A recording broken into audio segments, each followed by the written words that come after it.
دوستو سلام مصنون۔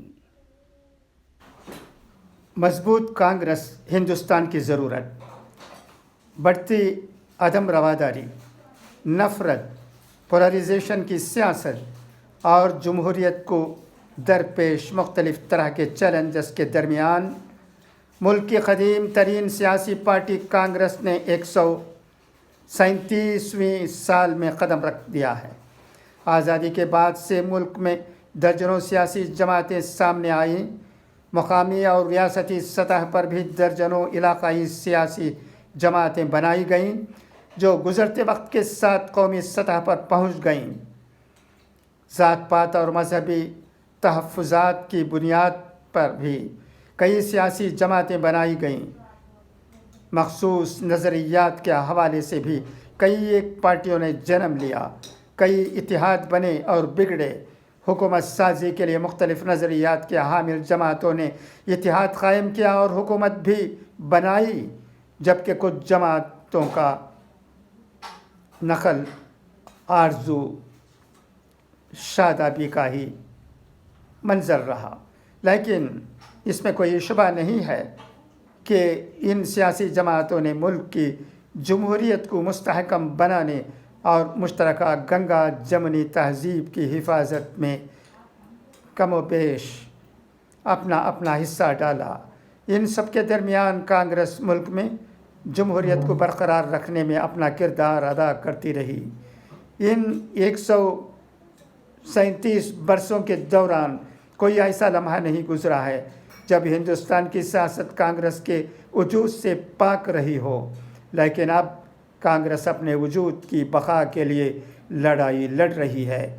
2017 میں پنجاب اور 2018 میں راجستھان، چھتیس گڑھ اور گجرات اسمبلی انتخابات میں جھنڈے گاڑنے والی قومی سیاسی جماعت نے مئی 2019 کے لوک سبھا انتخابات میں اپنا سارا مینڈیٹ گنوا دیا۔ مدھیہ پردیش میں صرف ایک سیٹ ملی تو گجرات اور راجستھان کے لوک سبھا سیٹوں سے پارٹی کا صفایا ہو گیا۔ 2020 کے ضمنی انتخابات میں بھی کانگریس کے بساط سمٹ گئی۔ 2021 میں مغربی بنگال اسمبلی سے بھی کانگریس کا مکمل صفایا ہو گیا۔ اس دوران کانگریس مکت ہندوستان کے لیے بھی تسلسل کے ساتھ نعرے لگتے رہے۔ کہیں کانگریس کو توڑا جاتا رہا تو کہیں کانگریس کے لیڈران خود باغی ہو کر دوسری پارٹیوں میں شامل ہوتے رہے۔ اب پارٹی کی داخلی جمہوریت پر سوال اٹھائے جانے لگے ہیں اور اسے ایک خاندان کے گرو چلنے والی، ایک خاندان کے گرد چلنے والی پارٹی کا طعنہ بھی دیا جا رہا ہے۔ یہ درست ہے کہ کانگریس نے اندرا گاندھی کے زمانے سے ہی خاندانی لیڈروں کو پسند کیا ہے۔ ایسے لیڈر جو گاندھی خاندان کی جی حضوری میں پیش رہے وہ منظر نامے پر رہے، باقی پس منظر میں۔ پارٹی کے اندر اختلاف رائے کو وقت نہیں دی گئی۔ حاشیہ برداروں کے اشارے پر بڑے بڑے مقامی لیڈروں کو بے توقیر کیا گیا، لیکن کہ کانگریس کی سچائی بس اتنی ہی ہے؟ نہیں، حقیقت یہ ہے کہ کانگریس ہندوستان کے لیے صرف ایک سیاسی جماعت نہیں بلکہ ہمیشہ سے ہی ایک تحریک، ایک نظریہ رہی ہے۔ کانگریس اور ہندوستان ایک دوسرے کے لیے لازم و ملزوم کی حیثیت رکھتے ہیں۔ آزادی سے قبل تحریک آزادی کے تاریخ میں کانگریس کے کردار کو کم کرنے کی تمام کوششوں کے باوجود اس سے انکار ممکن نہیں ہے کہ فرنگیوں کے زیر نگیں غلام ہندوستان سے سیکولر خود مختار جمہوریہ ہندوستان تک کا سفر کانگریس کے بغیر ناممکن تھا۔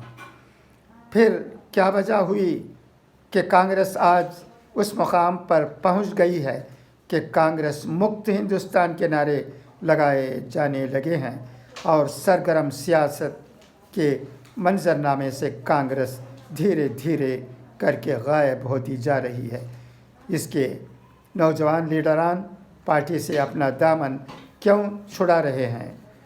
معمر اور سینئر لیڈران پارٹی قیادت پر سوال کیوں اٹھا رہے ہیں؟ اس کے لیے خود کانگریس کو اپنا احتساب کرنا پڑے گا۔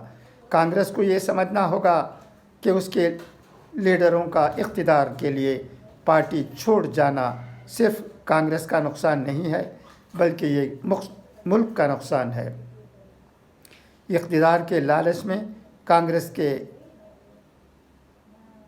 اقدار اور نظریات سے انحراف کی قیمت کانگریس کے ساتھ ساتھ اس ملک کو چکانی پڑ رہی ہے۔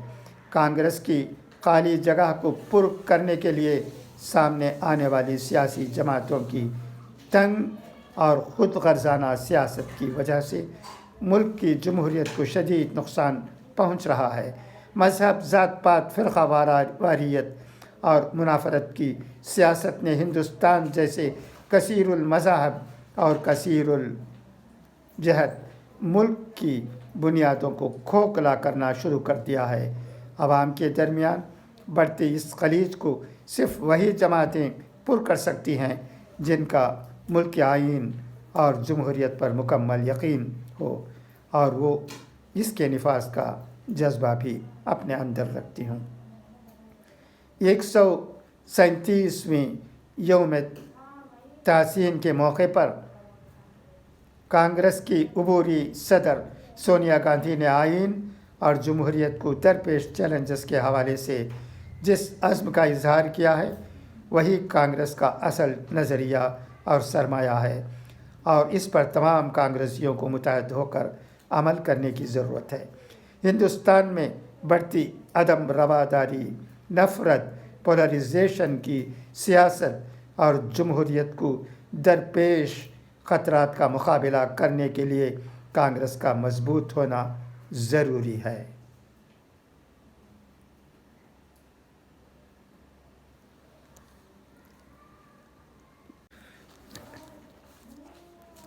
لوگ چاہے جو بھی کہیں، سچائی یہ ہے کہ کانگریس ہندوستان کی وہ پارٹی ہے جس کی وجہ سے لوگوں کے درمیان امن و امان ہے۔ یہ سیکولر پارٹی ہے اور ہندوستان میں رہنے والے تمام لوگوں کو ایک کرنے، انہیں بھائی چارگی پیدا کرنے کی ہمیشہ سے کوشش کرتی رہی ہے۔ یہ گاندھی جی کی پارٹی ہے۔ اس پارٹی کو ہمارے ملک میں کوئی نظر انداز نہیں کر سکتا۔ ہو سکتا ہے چند خامیاں ہوں اس پارٹی میں، ہو سکتا ہے اس کے چند ریاستوں میں شکست ہوئی ہو سکتا ہے اس پارٹی میں لوگوں کے درمیان کس طرح سیاست لے جائے یہ جذبہ کم ہو، لیکن کوئی یہ بھول نہیں سکتا کہ کانگریس وہ پارٹی ہے جس کی ہندوستان کو بہت ضرورت ہے۔ کانگریس کا مطلب ہندوستان کو بھلائی پہنچانے والی جماعت ہے۔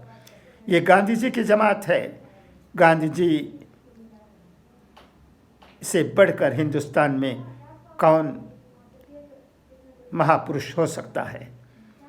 گاندھی جی ہندوستان کے لیے جو کچھ کیا ہے وہ روز روشن کی طرح عیاں ہے اور کانگریس بھی ان کی ہی بنائی ہوئی پارٹی ہے۔ اس پارٹی میں اب کیا ہو رہا ہے یہ سب کو سوچنے پر مجبور کر رہا ہے۔ اسی لیے شاید راشٹریہ سہارا نے یہ مناسب سمجھا ہے کہ کانگریس کے سلسلے میں ایک اداریہ لکھا جائے۔ ابھی میں نے آپ کے سامنے راشٹریہ سہارا کے اداریے کو رکھا ہے۔ اس سے آپ کو معلوم ہوا ہوگا کہ کانگریس میں کیا خامیاں ہیں، کیا خوبیاں ہیں اور اس پارٹی کی ہندوستان کو کیوں ضرورت ہے۔ اب آئیے اقوال زرین سنیں۔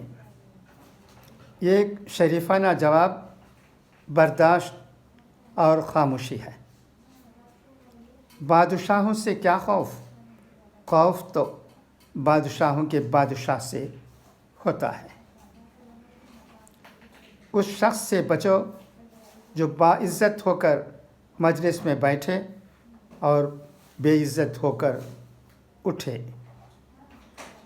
حق پر چلنے والے کا پاؤں شیطان کے سینے پر ہوتا ہے۔ عقل کی کوئی حد ہو سکتی ہے، بے عقلی کی نہیں۔